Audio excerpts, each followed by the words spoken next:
Well, good morning, everyone. Welcome to the Unitarian Universalist Congregation of Phoenix. I'm Benji Messer, music director. I use he, him pronouns. I am very glad to have the choir in service with me today. And today's service, thank you. Today's service is about being a faith that welcomes people in. And so our opening hymn is Come, Come, Whoever You Are. Please rise in body or spirit, and let's sing together. Though we've broken our vows 1,000 times, though we've broken our vows 1,000 times, though we've broken our vows 1,000 times, though we've broken our vows 1,000 times. Come, come.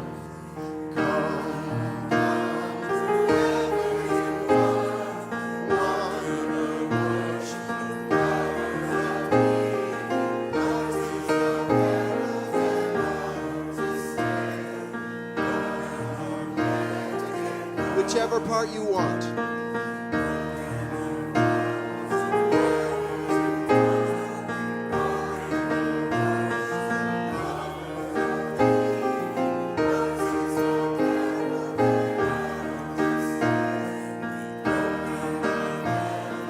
Let's do that again.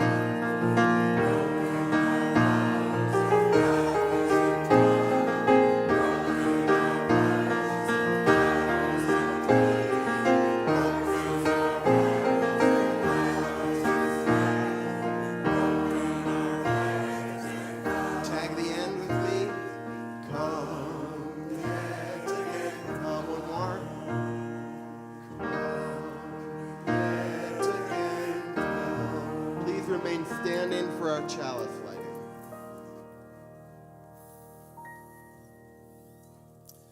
Good morning. My name is Oliver Migliore. My pronouns are he, him, and I am your worship associate today. Join me as we recite our covenant, and Val Wiley lights our chalice. If you're watching remotely and have a chalice with you, please light it with us.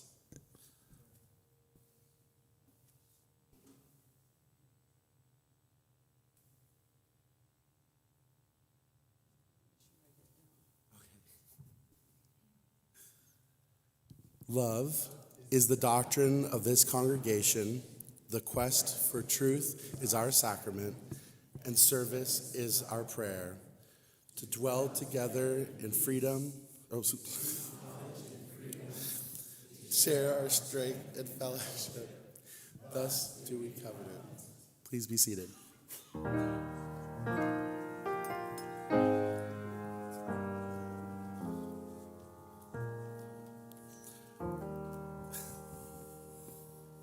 Again, welcome. The Unitarian Universalist Congregation of Phoenix strives to be a spiritual community for our time, one that is theologically diverse, radically inclusive, and justice-centered. Our doors swing wide to embrace all who seek a welcoming place. May our worship today be a source of inspiration, a comfort in challenging times, and a call to action. If you're new here, we are so glad that you found us. I would now like to invite Emrys up.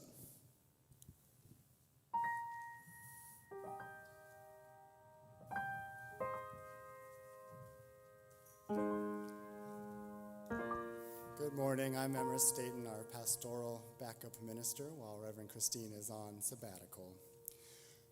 It is our tradition here at UUCP to light a candle when someone in our community dies. Today I share that longtime member William Meade Jr. passed away last Sunday with his wife and family from Parkinson's.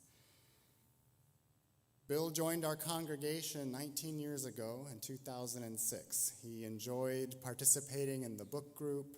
Him and his wife often came to the Traveling Fridays presentations.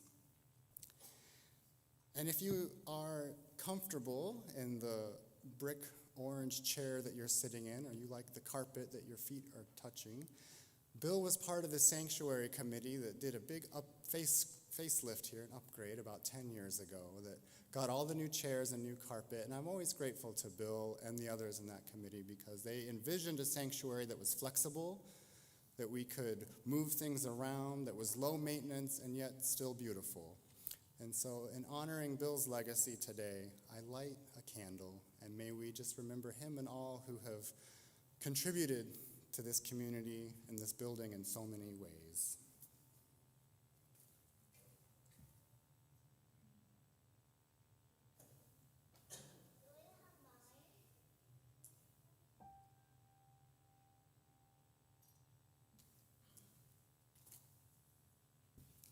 The family plans to inter Bill's ashes here at a time of their choosing. They live in California. But they were always grateful to this community and this space. They have fond memories of coming to Christmas services, and they send their love to us as we send our love to his family. Just another update as well, that we've had a few other deaths, and the funeral services for Ellie Murphy and for Marshall Smart are being planned. The dates will be announced, and they will be held this fall when Reverend Christine comes back from her sabbatical. Thank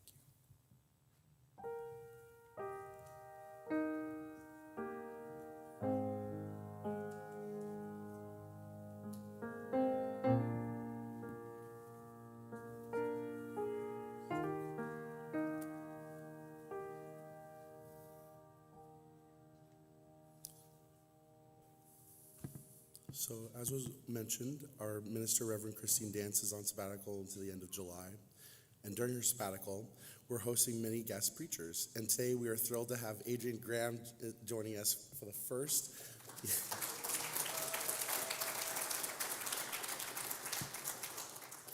of 2 weeks in the pulpit. Adrian comes to us from Central Maryland, where he is an aspirant to Unitarian Universalist ministry, and he has been working for progressive religious institutions in the metropolitan Washington, D.C. area since 2012. Adrian, please open our service.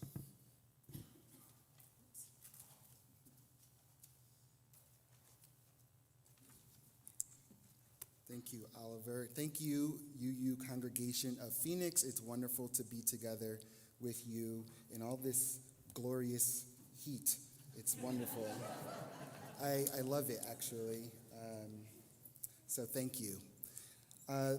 The opening words for today are called This Faith by Heidi Cottam, who writes, "Let us be a faith that gathers, reaching for one another through the walls of hate others build, through the cages of ignorance and arrogance, and through the fear that burns city streets. Let us be a faith that sees a vision of a better world, more compassionate, more just, more holy, and with more love. There is a faith that binds up the broken, cauterizes battle wounds with the balm of peace, sings longer and louder than the trumpets of war.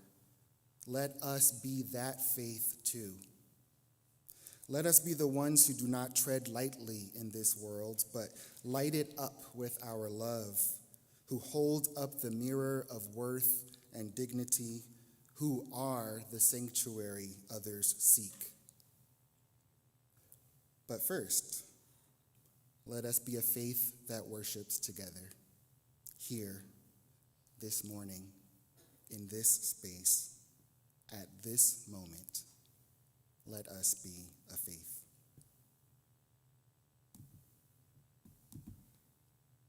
And I am not an iPad or Mac user or whatever kind of computer this is. So give me a moment to scroll through. Oh, look, I didn't even need the paper. It's right here. You all are so thoughtful. It's wonderful. And now that we are a faith together this morning, I now invite anyone who would like to come forward for together time.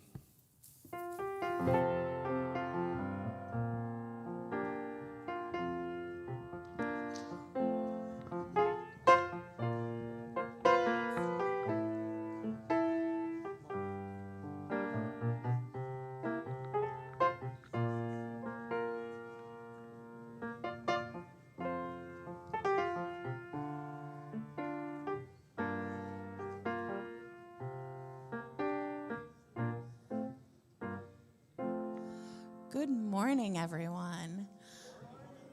I'm Katie Resendez, and I am the Director of Children's Ministry here at UUC Phoenix. So, I have a job. Nigel, what month is it? It's June. I didn't have to prompt him on that one, I swear. It's June, and June in Phoenix means it's hot and getting hotter and getting hotter.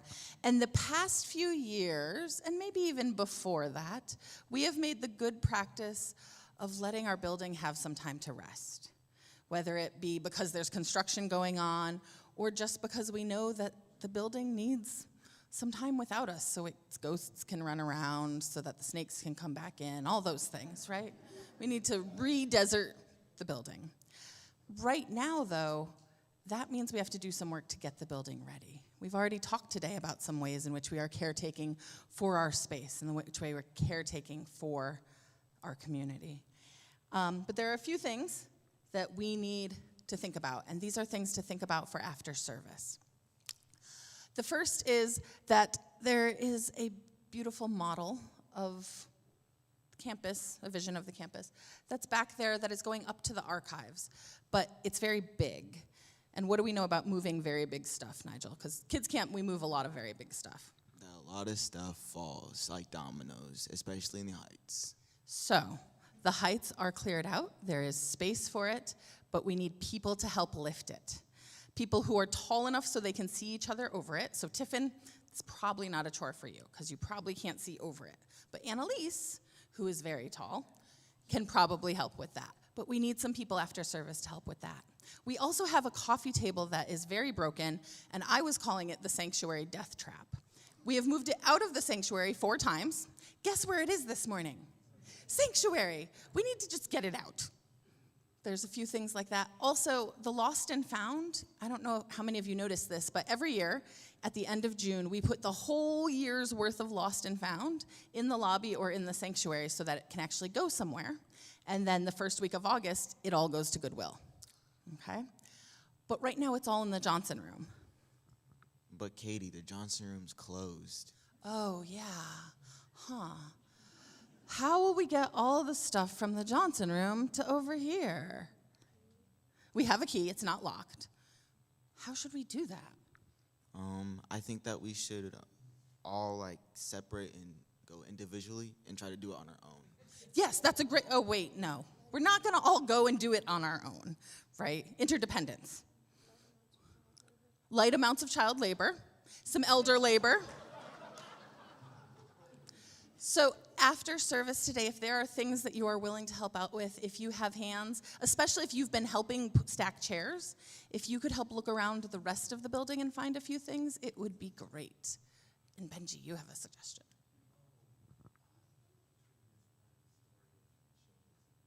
Oh, yes, of course.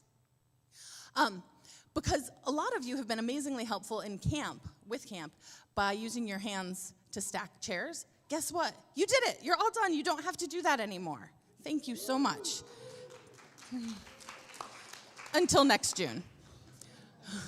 But we have another way to use our hands, which is to show love for the people who are watching online. So if we could take a minute to show them our hearts. Addie, would you mind being half a heart with me because I have to hold the mic? There we go. Who do we see? I see Miss Donna. I see Lydia. I see Walt. Kay. Walt Disney. No, Walt Weeder. Very different, but also cool. Charlotte. We love you all so, so much. Thank you for being with us this morning. Okay, I'm going to take a sip of water while Nigel respectfully holds my mic. Except for my water is gone. Okay.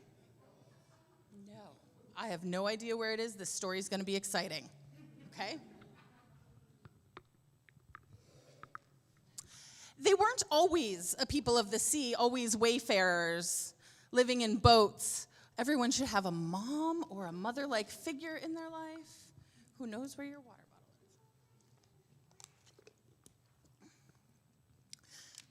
is? Not always crashing upon the seas, living in these boats, dependent on sails and oars, hoping for fish for food. In fact, they had memories of the land, of stable ground, of solid earth, of homes with roofs, homes that didn't sway and creak constantly, only just a little bit. They remembered growing vegetables. They remembered with love that stability and safety and the warmth of soil and being held. But they had to flee because of injury, because of fear, because of things shouted too loud, some of them because of war. And they took to the water. They built boats.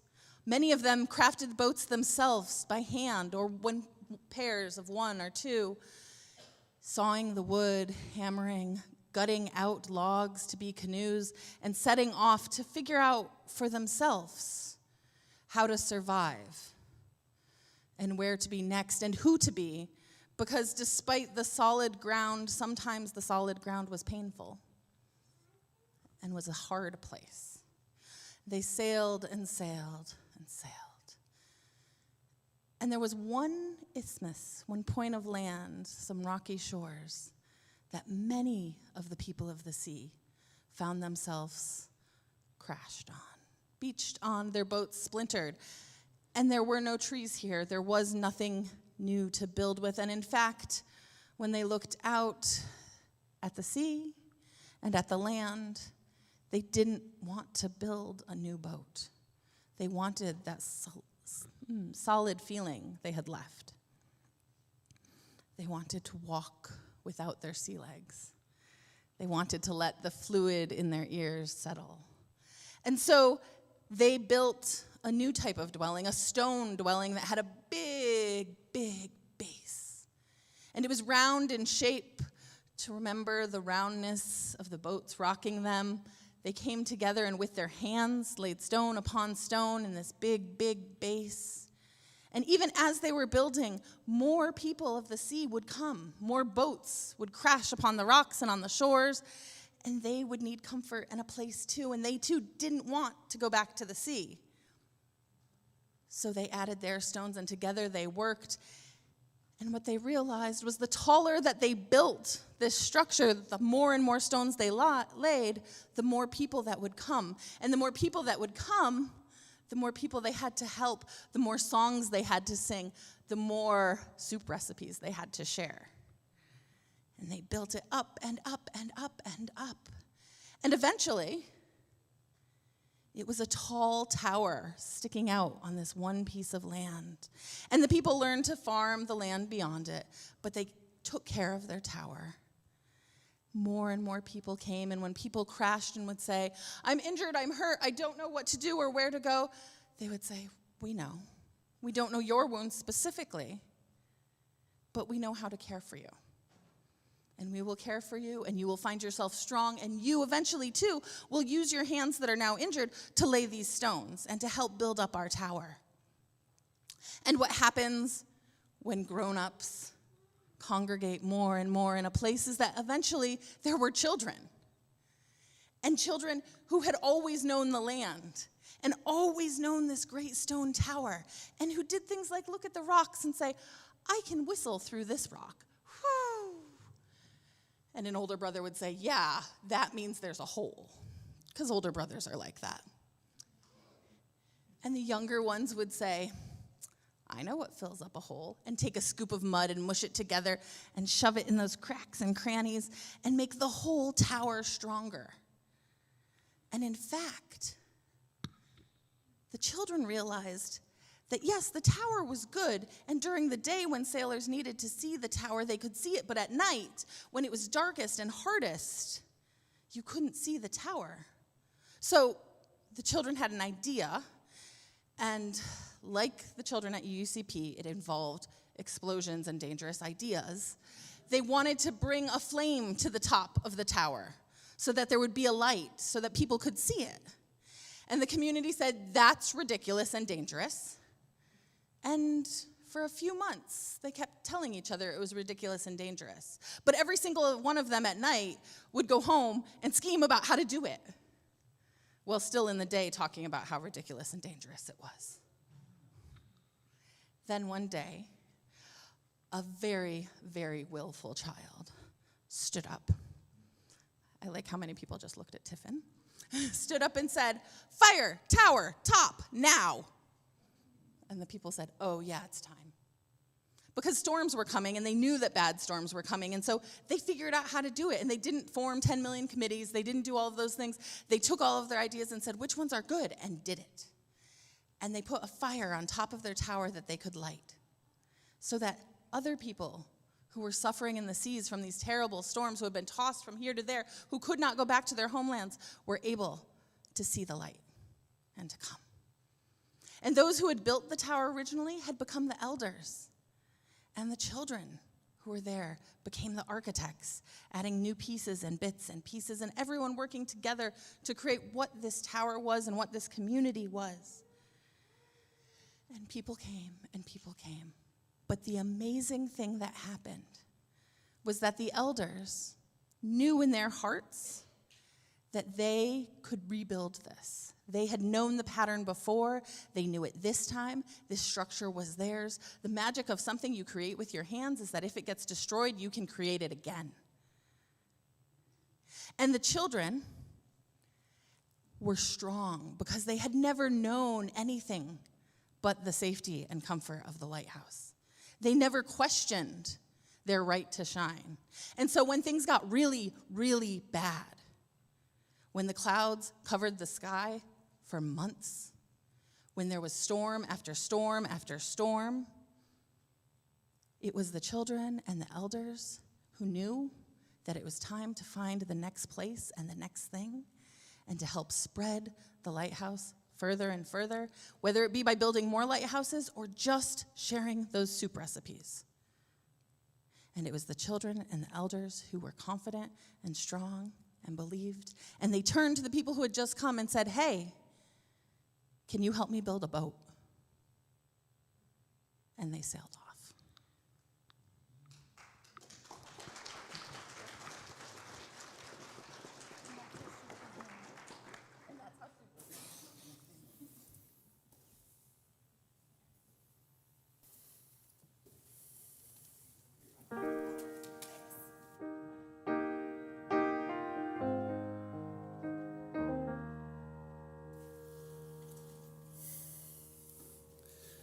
Each week, we split our offering between this congregation and an organization that shares our values. For June, our Share of the Plate partner is Prisma Community Care. Their vision is to eliminate infection and improve quality of life for communities touched by HIV and AIDS. Their mission is to serve individuals touched by HIV/AIDS through prevention, education, client-centered services, and coordinated care in collaboration with community partners.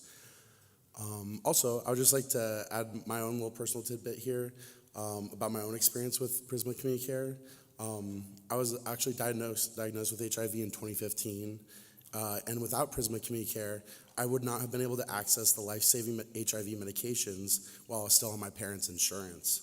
The stigma around the disease makes seeking treatment challenging, especially when that stigma comes from your own immediate family. Prisma, however, handled me with grace, dignity, and kindness, and I'm forever grateful for their support in my life's most difficult chapter. For all that you give, we are so grateful.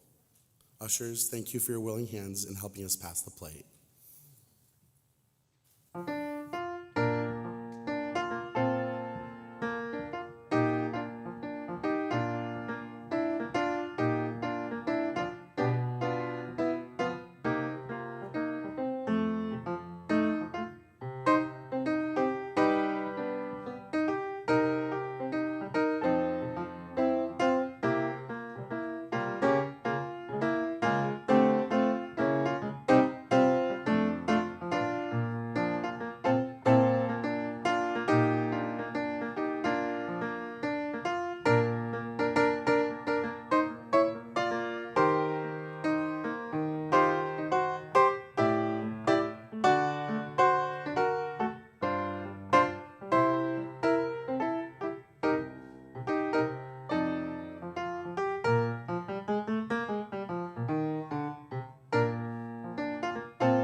We recognize that our lives are interconnected.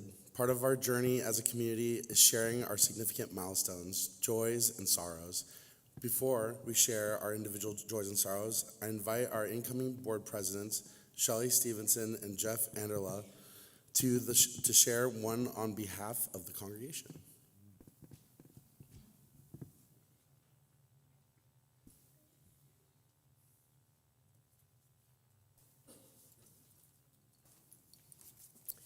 Hi everyone, I'm Shelley Stevenson. My pronouns are she and her. This morning we take a moment to recognize and honor Manuel Gomez. Manuel, is he right back there? Hello. Do you want to come up?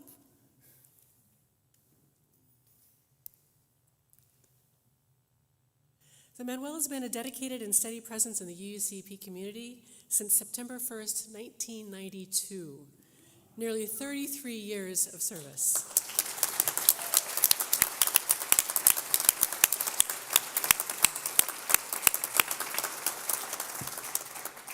When Manuel began his time at UUCP, Reverend Fritz Hudson was our called minister, and Lynn Carr served as our administrator. Since then, Manuel has worked alongside 8 ministers, both called and interim, and 12 administrators, hired, interim, and temporary.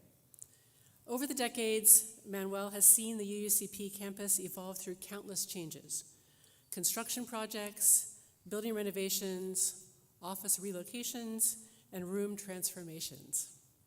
He's worked every summer during kids' camp, ensuring our space was ready and welcoming for hundreds of children and families.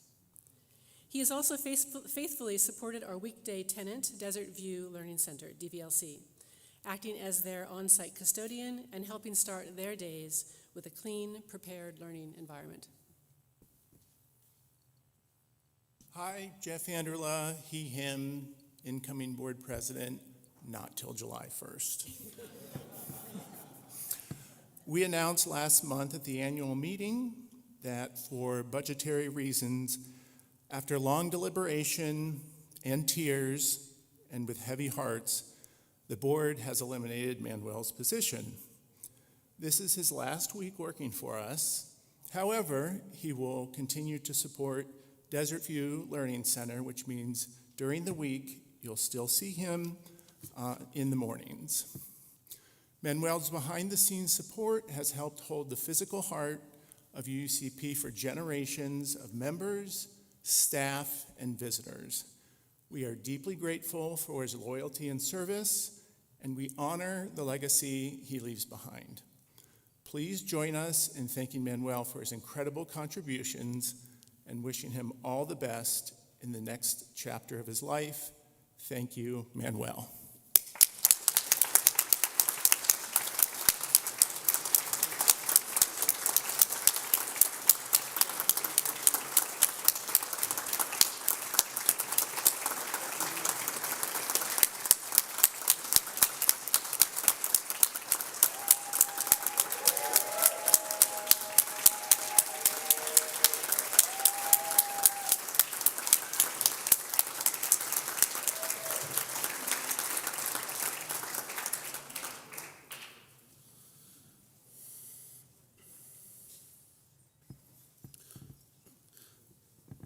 So now it's time for me to share the joys and sorrows that you've shared with me individually. You can put a note in the chat on Zoom if you want us to read your joy or sorrow next week.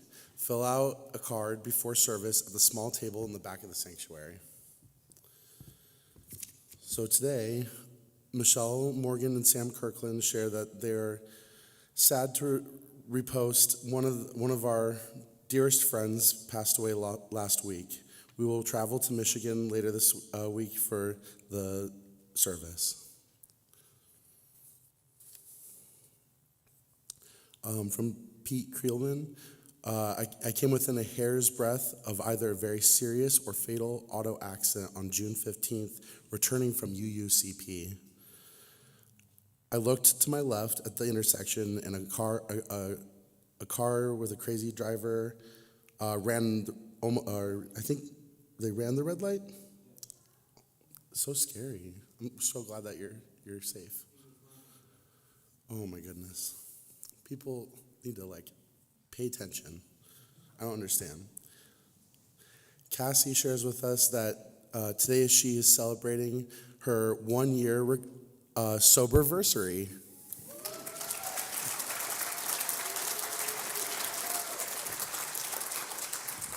And let me just check to see if anybody on the line.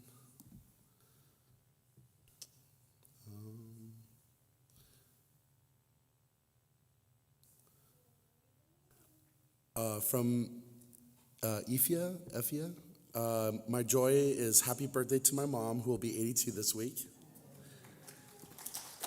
Yeah. It doesn't say last name. Yeah. And then a joy from Peyton running video and Zoom. I turned 19 on Tuesday, and while I do celebrate another year with amazing and loving people, it is also a reminder that the time of my carefree days of youth are getting fewer and fewer. So I'm doing my best to live every day to the fullest. Adulthood isn't easy, but the many journeys in life that keep me thriving and active. I hope you will support me no matter where I go. Of course we will.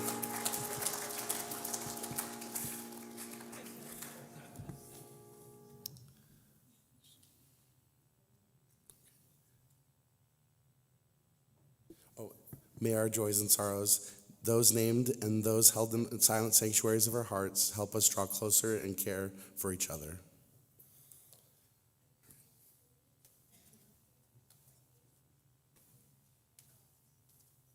Let's take a moment to just breathe in all of the joys and to sit with all of the sorrows.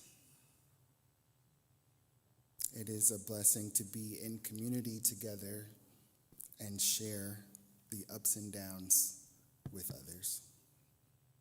Take a moment to sit in silence, make yourselves comfortable in whatever posture feels right for you for meditation or prayer. Perhaps you center and ground yourselves by putting your feet flat on the floor. Perhaps you put your hands together. Perhaps you bow your head. Perhaps you close your eyes. Whatever feels appropriate for you. And I invite you into a time of meditation and prayer. These are the words of Stephen M. Schick.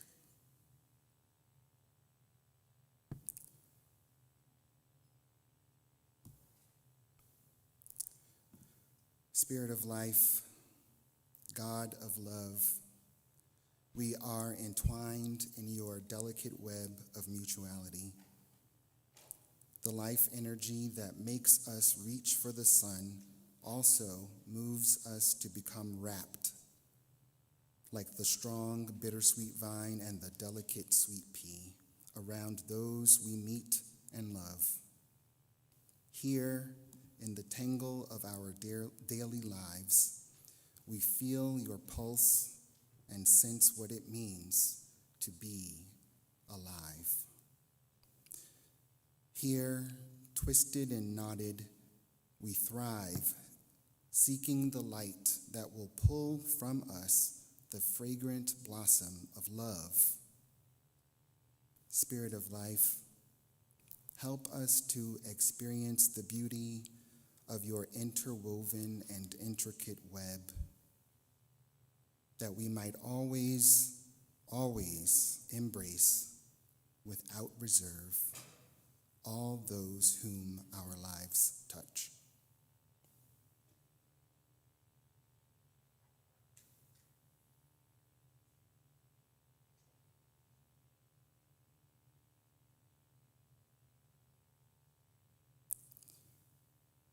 Amen. May it be so, and blessed be.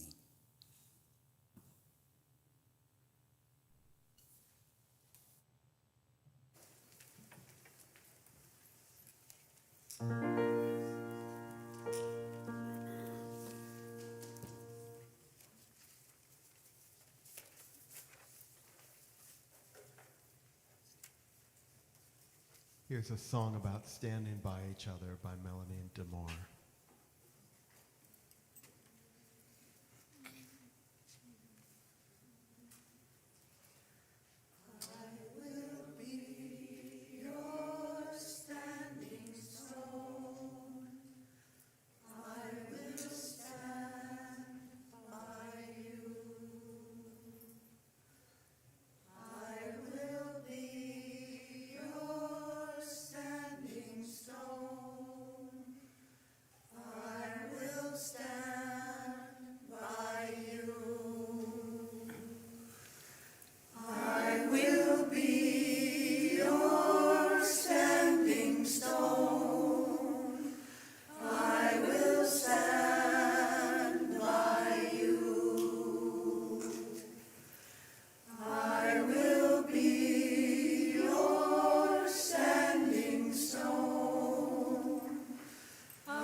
I didn't grow up in a church, not in the traditional sense.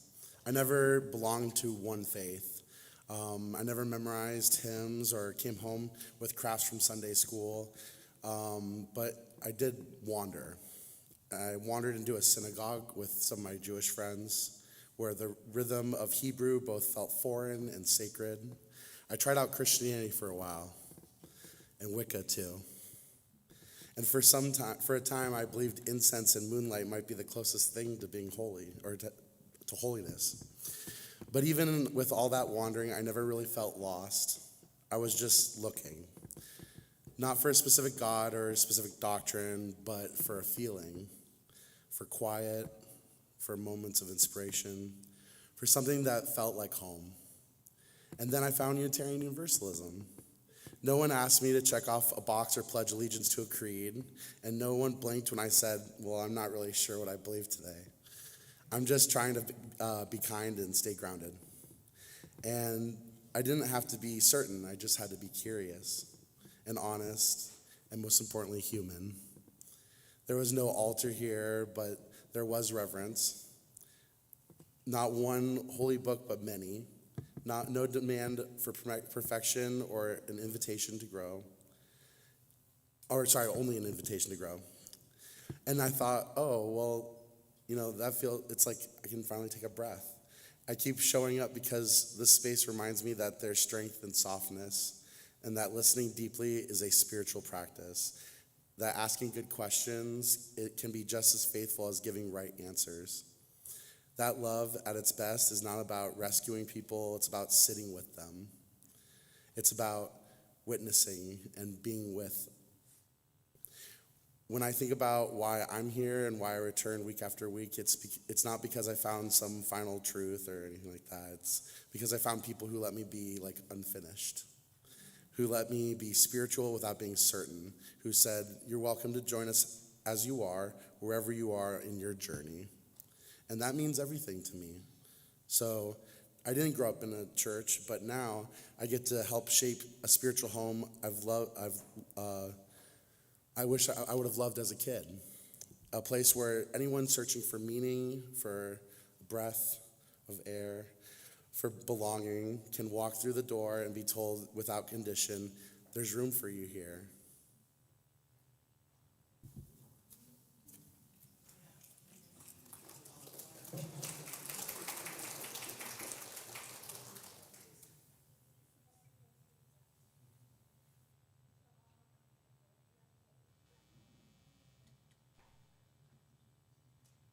We have just one more song for you before the sermon.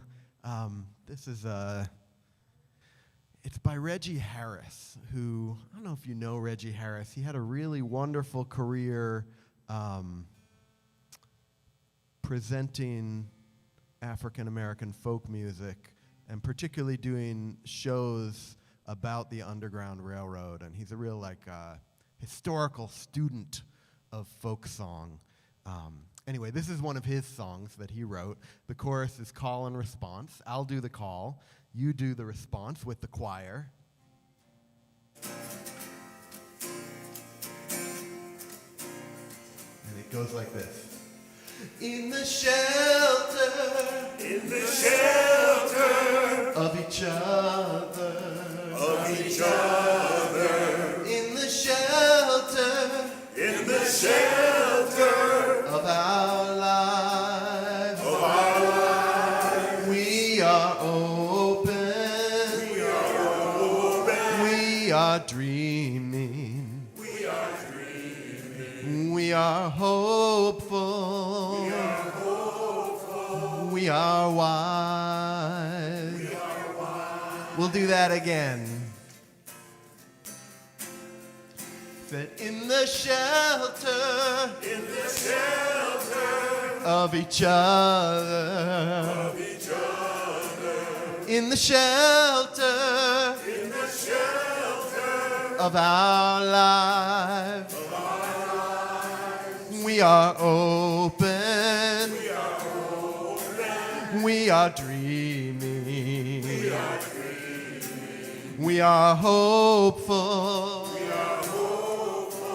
we are wise.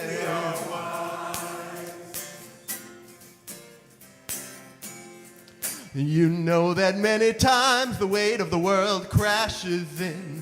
We feel angry and afraid. We start to lose our sense of hope, our sense of direction.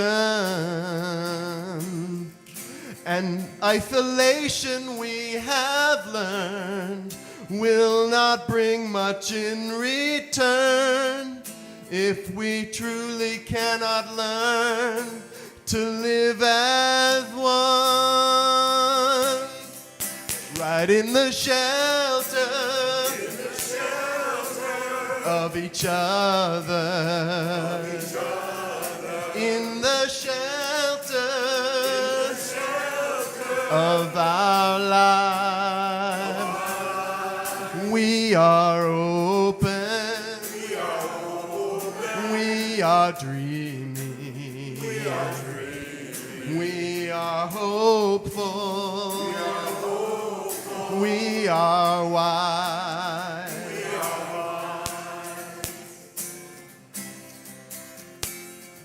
You know that many times the pain of the world crashes in. We feel broken and betrayed. We start to lose our sense of joy, our sense of connection. And though our history remains, it's our actions we must change. If we hope to heal our planet, we must stand. And why don't y'all stand with me if you can? Right in the shelter. In the shelter of each other. I said in the shelter of our lives. We are open. We are dreaming. We are hopeful. We are wise. I said in the shelter of each other. In the shelter of our lives. We are open. We are dreaming. We are hopeful. We are wise. I said we are open. We are dreaming. We are hopeful. We are wise. We are wise. Oh, oh. Thank y'all. Please be seated.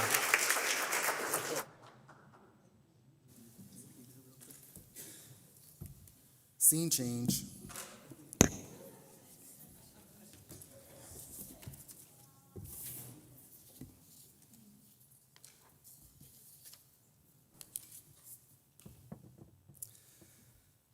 Many times, the weight of the world crashes in. Beloveds, I don't know about you, but lately I have felt the weight of the world crashing in more and more persistently, closing in around me closely as if it were a tight hug from the dearest of my friends. The weight of the world can be overwhelming, inviting us into the depths of despair and hopelessness. The lyrics to the song that we've just sung together speak a truth that many of us, if not every last one of us, find intimately familiar. We feel broken and betrayed. We start to lose our sense of joy, our sense of connection. When the weight of the world is upon us, it can be crushing. knocking the wind out of our sails. We forget what it's like to breathe. Have you ever been in a car that's running out of gas? Unfortunately, I have, and it's no fun, trust me. The weight of the world sometimes encroaches upon us just like that, gradually but thoroughly. And it's immobilizing. Like some of you, perhaps, I was raised primarily in the United Methodist Church, not as a Unitarian Universalist. My family was a dedicated and faithful fixture in our rather large urban congregation in New Jersey. I held many roles over my 7 or 8 years as a member there. It's hard to imagine it was only 7 or 8 years. It felt like an eternity. It was good, don't get me wrong. It was hard, though. On the outside, I was the model Christian youth, a servant leader who got along with just about everyone and who was involved in all the things. And on the inside, I was terrified.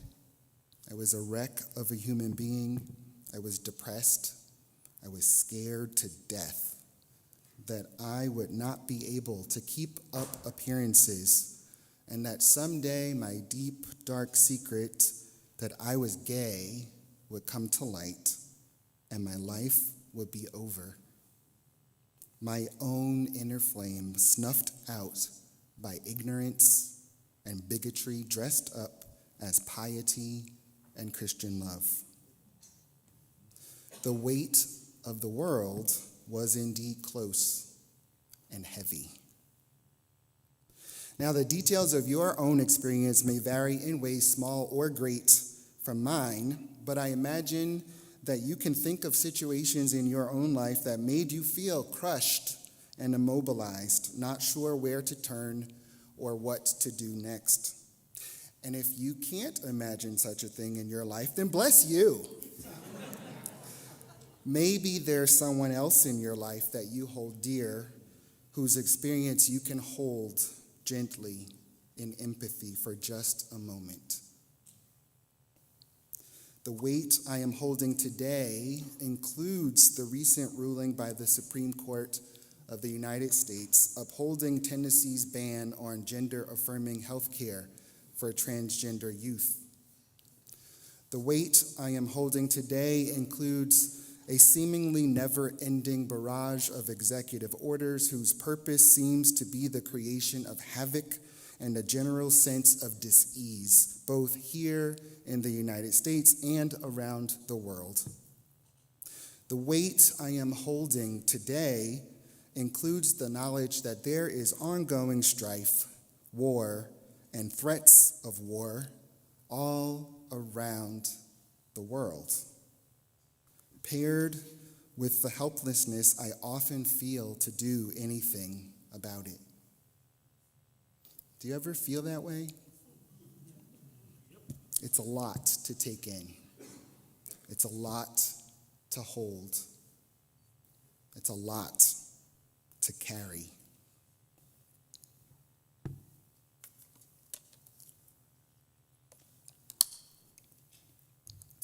The author of Psalm 121 in the Hebrew Bible may have felt something like that when they opened their song with, "I lift up my eyes to the mountains. Where does my help come from?" Where does our help come from? Our strength, our perseverance. You don't have to answer it out loud, but if you can name a source of strength and help in your mind or in your heart, take a moment and sit with that source and find comfort in it.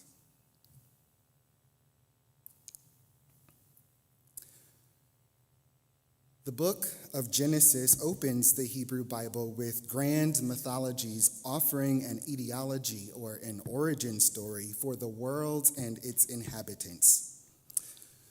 In chapter 28, we have an encounter with Jacob, a son of Isaac. It begins with Isaac blessing his son and sending him out into the world to settle elsewhere and to begin a family and lineage of his own. And as with the telling of any story, one must choose where to begin, where to end, what details to include, what details to leave out. There are many problematic things going on in that particular story. But for the purpose of today's sermon, we'll stick with just a few of the details. At some point in Jacob's wandering, the day is ending, and he settles on a spot to make camp for the night. There, he selects a broad stone upon which to rest. The story says he uses it as a pillow for his head, but that sounds really uncomfortable to me. I'll have to look up the Hebrew later and figure that out. But anyway, it says that he uses this stone as a pillow. And during the night, on this very comfortable pillow, he dreams of this infamous ladder that you may have heard of, Jacob's ladder, rising from the earth to the heavens. And in this dream, he receives a blessing from God that confirms the blessing that he received from his father Isaac, that he will have a family, he will inhabit the land, and all of his descendants shall be blessed, and so forth. When he awakens from this dream, he is changed. He is convinced that he has met the presence of his God. He takes his pillow and he sets it upright into the earth. He anoints it with the oil of blessing, and he changes the name of the land. He had no right to do that, but he changes the name of the land to Bethel, which means the house of God. The house of El, but in this case, El means God. Verses 20 through 22 of that chapter read as follows in the New International Version of the Bible, which you may be familiar with. Then Jacob made a vow, saying, "If God will be with me and will watch over me on this journey I am taking, and will give me food to eat and clothes to wear, so that I return safely to my father's household, then the Lord will be my God, and this stone that I have set up as a pillar will be God's house. And of all that you give me, I will give you a tenth." In other words, he sets up a matzeva, or a standing stone, a monument to his God, a reminder of the promises, the covenant between them, a beacon of sanctuary, a harbor, a home, perhaps the source of his strength, perhaps his help in a difficult time, a beacon, a chalice, a morning star, a guide. Now, if I remember correctly, Phoenix, Arizona, and this congregation in particular had some kind of role this time of year about, 13 years ago. I think it was called Justice GA. I don't know. Maybe you were there and you remember it. Anybody here there? A few people? Okay. Great. I was not. Sorry. Unfortunately, as you heard earlier, 2012, I was in the midst of a career change that summer, entering the world of religious institutions in preparation for becoming a Unitarian Universalist religious professional. I was actually working in a synagogue at the time, and I was unable to be here that year. The UUA website says that this Justice GA was a gathering with multiple ways of engaging in justice work for people of all ages. Joining with the people of Arizona, I continue to quote, "We worshiped, witnessed, learned, and worked together. We left General Assembly grounded in our faith, energized for justice, and with resources to bring this work home to our congregations." End quote. Oh, that's funny. My husband's calling. I'm not going to answer right now. I'll call him back. So, Justice GA 2012. Why did you do this? Why did the Unitarian Universalist Association do this? If you recall in the story earlier, people are crashing on the shores. And someone needs to put, what was it that you said, Katie? Fire, tower, top, now, right? Someone has to be the light so that as folks are finding their way to our shores, they do not crash and burn and succumb to that despair. Remember that person in your life, if it wasn't you, that you were sitting in empathy with for a moment? That teenage version of me, afraid to come out? Or a person who has discovered that they are transgender and don't know what to do or how to be in the world? Or a person who has received a diagnosis and don't know where to turn or where to get help? I lift my eyes up to the mountains. From where comes my help? Well, this year at General Assembly 2025, our theme was Meet the Moment. What is the moment that we're in? People are suffering everywhere. All of us have something that is causing us pain. Some of those pains are small. Some of those pains are overwhelmingly large. We have an opportunity to be that people with the beacon and the lighthouse, the chalice that welcomes all into our sanctuaries. Are we a sanctuary people? I know that word has a lot of meaning here in Arizona. Are we the people that we say that we are? Now, I was raised in a United Methodist Church and became a Unitarian Universalist around the time I was 20, so I've been a UU for a lot longer than I was a Methodist. And many of us are quote-unquote come-iners from other traditions. Can you remember what it was like the first time you found a Unitarian Universalist congregation? Perhaps you remembered what it was like to breathe. And now it's your turn to be the people and the place where others can come to remember what it's like to breathe. Last year, we named our shared values as justice, equity, transformation, pluralism, interdependence, generosity, and love. What does all of that mean? How do you live those values in your day-to-day life or here collectively as a congregation? Maybe you can tell me throughout the week. We want places where we feel that we belong, that are home. We want places where we are welcomed and not made to feel like an other. We want to be with people who promise things to each other.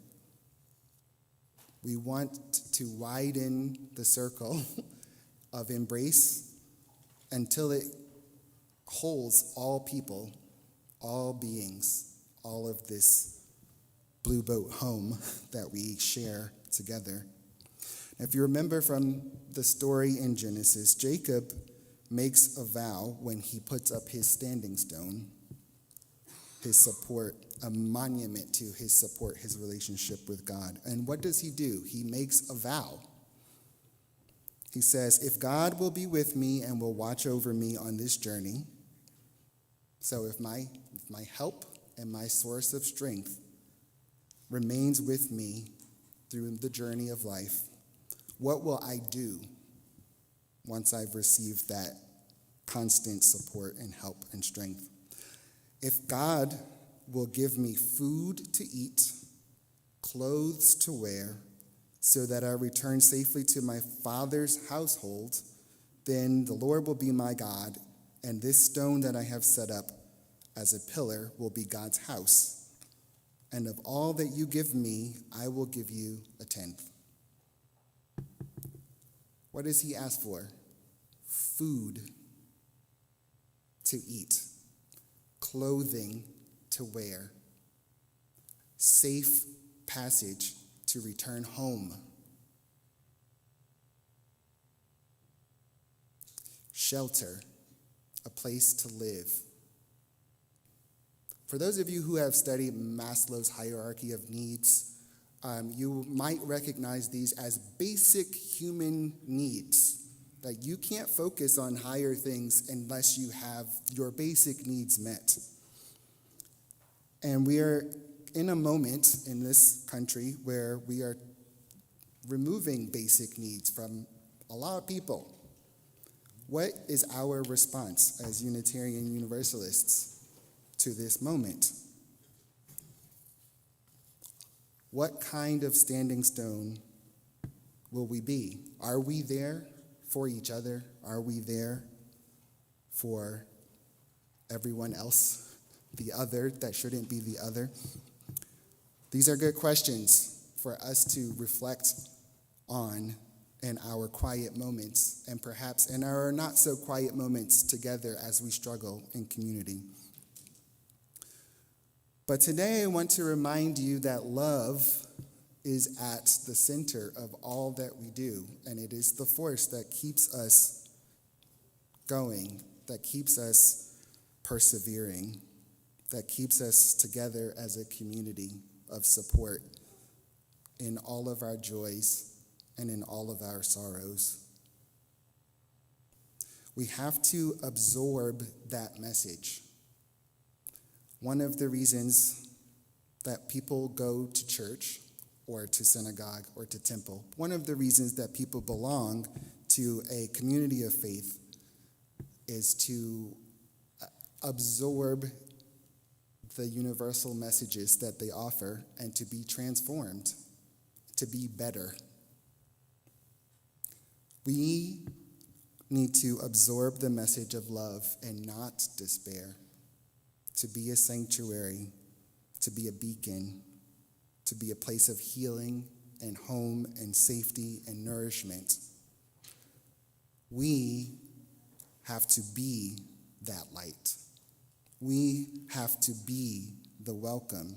We have to be the safety of home. It is not enough to talk about it, to make decisions that sound good. We have to act.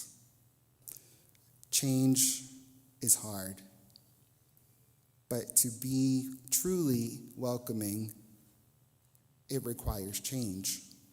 It requires some discomfort when people who are different from you enter and change your community. It's inevitable. You have to get comfortable with discomfort because discomfort is not harm, it's growing pains.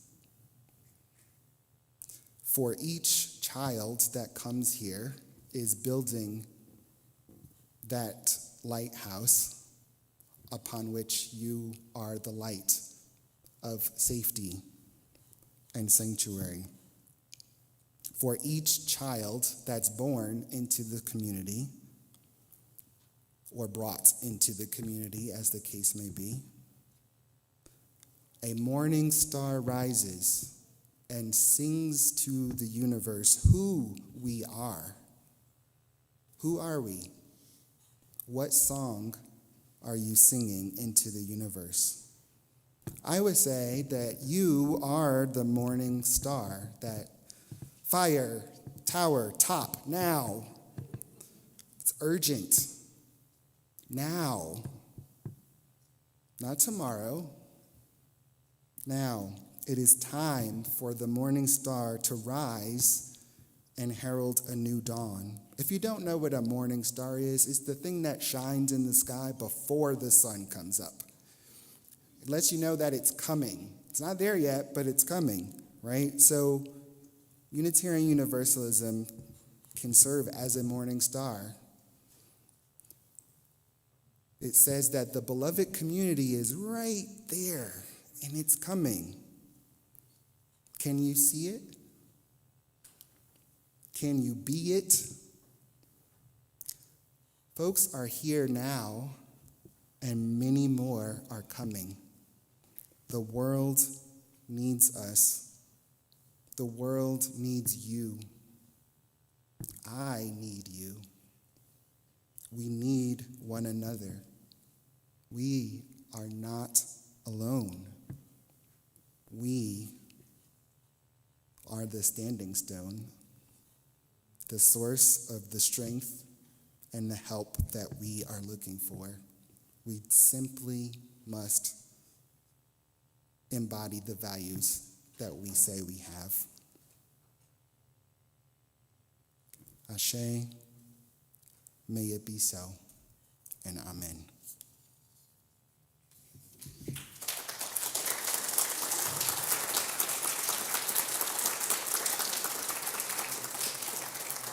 Amen. Thank you, Adrian. So our closing hymn is one of the many songs that Adrian was referencing in their sermon. We Are by Esai Barnwell. Please rise in body or spirit, and let's sing this together.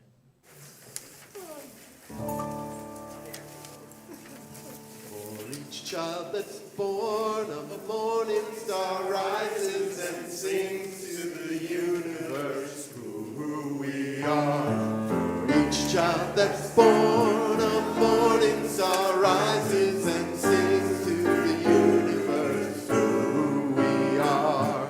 We are our grandmother's breath, and we are our grandfather's dream. We are the breath of our ancestors. We are the Spirit of God.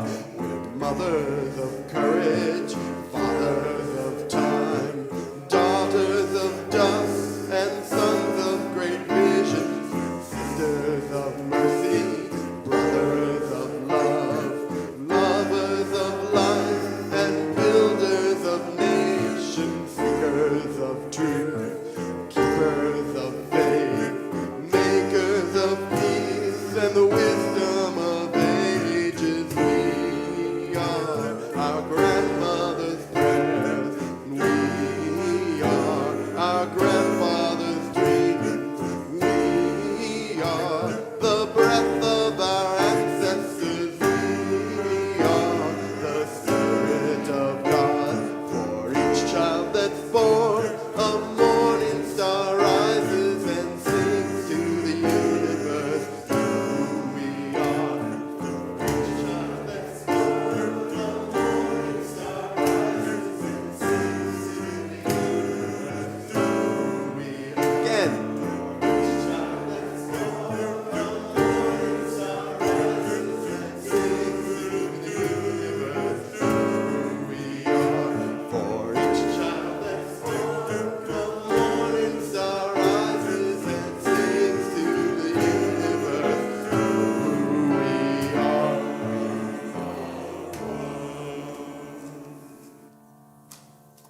Thank you all.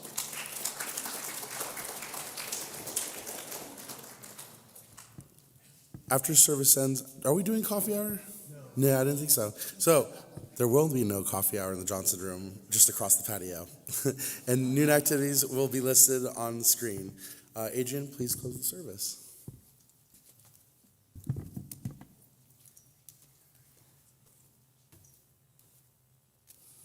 Our words of benediction today are sharing our blessings by Adam Slate. We end our gathering with gratitude for camaraderie, shared wisdom, goodwill, and support that we extend to each other within this community. May we continue to bless each other with these gifts, and may we reflect those blessings back out into the world as we minister to those around us. Go forth now in love. Ashe.